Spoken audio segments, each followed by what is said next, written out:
Assalamualaikum warahmatullahi wabarakatuh. Selamat pagi, selamat siang, selamat sore, selamat malam semuanya. Jadi sebelumnya perkenalkan, nama saya Muhammad Faris Amasyah dengan NIM C24012111056.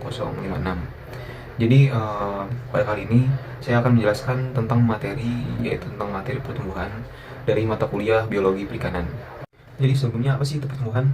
Jadi pertumbuhan adalah perubahan dimensi, yaitu jumlah, ukuran, volume, dan juga panjang, berat, persatuan waktu, baik individu, stok maupun komunitas. Jadi pertumbuhan ini banyak dipengaruhi oleh beberapa faktor lingkungan, yaitu yang pertama adalah ukuran makanan, jumlah ikan, jenis makanan, dan kondisi ikan. Jadi perubahan tersebut dapat terjadi pada level individu, stok maupun komunitas. Yang selanjutnya adalah apa itu pertumbuhan secara populasi. Jadi pertumbuhan secara populasi adalah pertambahan atau penurunan populasi dalam satu satuan waktu. Perubahan ini dipengaruhi oleh kelahiran dan juga kematian serta migrasi. Lalu yang selanjutnya adalah kita dapat menghitung pertumbuhan ikan ataupun umur ikan dari sisik. Contohnya kita bisa mengamati sisik dari gambar di sini. Para praktikan MSP 58 melaksanakan praktikum biologi perikanan di laboratorium biologi perikanan. Jadi yang pertama kita melakukan pengecekan SOP di lab MSPI untuk mengecek barang-barang bawaan yang sudah ditentukan. Yang selanjutnya adalah setiap praktikan diberikan 5 spesimen ikan untuk kita teliti terkait tentang pertumbuhan. Kita menyiapkan sebuah sheet untuk mengisi data-data tentang contohnya seperti panjang ikan, bobot ikan, panjang baku, panjang total, dan lain-lainnya. Jadi yang pertama dilakukan adalah kita menimbang bobot ikan tersebut. Jadi ikan yang pada awalnya kita keringkan dengan tisu, kita timbang berapa beratnya, lalu kita tulis data berat tersebut di dalam sheet tersebut. Lalu yang kedua, kita mengukur berapa panjang total ikan tersebut. Jadi misalkan ini adalah ikan. Jadi panjang total adalah panjang dari ujung mulut sampai ke ujung ekor. Lalu setiap ikan diukur berapa panjang totalnya, lalu datanya ditulis lagi ke dalam sheet tersebut. Yang kedua, kita mengukur panjang cagak. Apa sih itu panjang cagak? Jadi panjang cagak itu dari ujung mulut ikan sampai ujung ikan kan memiliki ekor seperti ini. Jadi panjang cagak itu sampai sini. Jadi seluruh ikan dihitung berapa panjang cagaknya, lalu dimasukkan data tersebut ke dalam sheet tadi.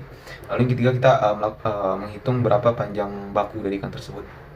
Jadi panjang baku itu adalah dari ujung mulut ikan sampai ujung daging ikan tersebut. Sama seperti sebelumnya, data dari 5 ikan tersebut kita masukkan ke dalam sheet tersebut.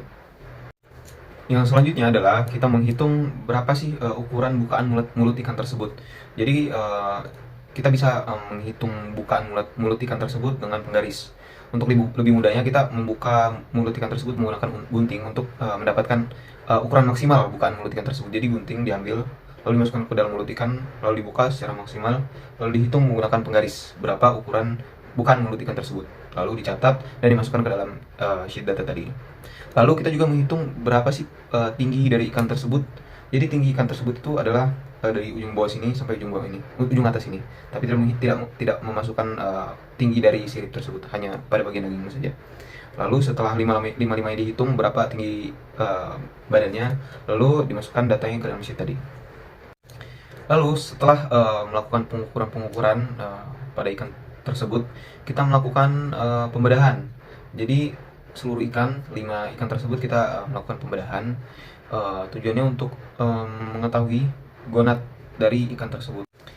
Pada ikan yang dibedah, kita mengukur berapa sih panjang usus ikan tersebut, lalu diukur menggunakan penggaris berapa panjang dari usus ikan tersebut. Lalu kita juga mengambil lambung dari ikan tersebut untuk diawetkan dengan formalin beserta ususnya tadi. Dan juga kita melihat gonad dari ikan tersebut. Apakah gonad ini termasuk ke dalam TKG 1, TKG 2, TKG 3, ataupun TKG 4. Dan juga kita bisa melihat apa sih kelamin ikan tersebut, jantan ataupun betina. Lalu apa sih itu TKG? Jadi TKG adalah tingkat kematangan gonad.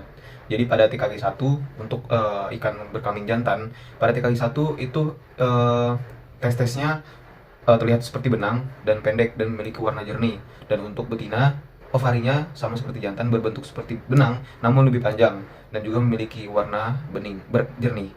Lalu pada TKG 2 pada kelamin jantan itu ovarinya memiliki warna lebih putih dan juga lebih besar dari TKG pertama. Dan juga untuk kelamin betina, TKG 2-nya itu ovarinya berwarna lebih gelap dan juga sedikit berwarna kekuning-kuningan.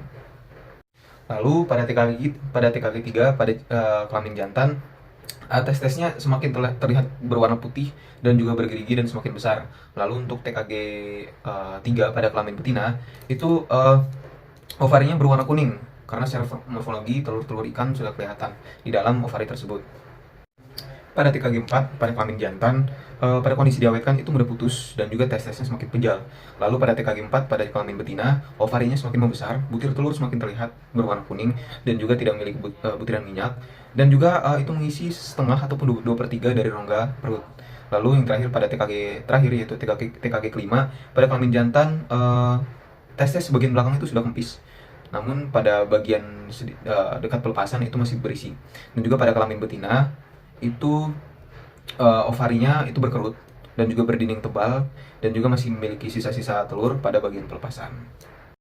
Lalu setelah proses praktikum selesai, yaitu kita sudah menimbang berat ikan dan juga mengukur panjang ikan dan juga melakukan pembedahan pada ikan dan juga lambung dan usus, itu sudah diawetkan ke dalam formalin 10% di dalam botol jar, lalu disimpan secara rapih, dan kita juga sudah menentukan tingkat kematangan gula masing-masing ikan dan juga kelamin pada ikan.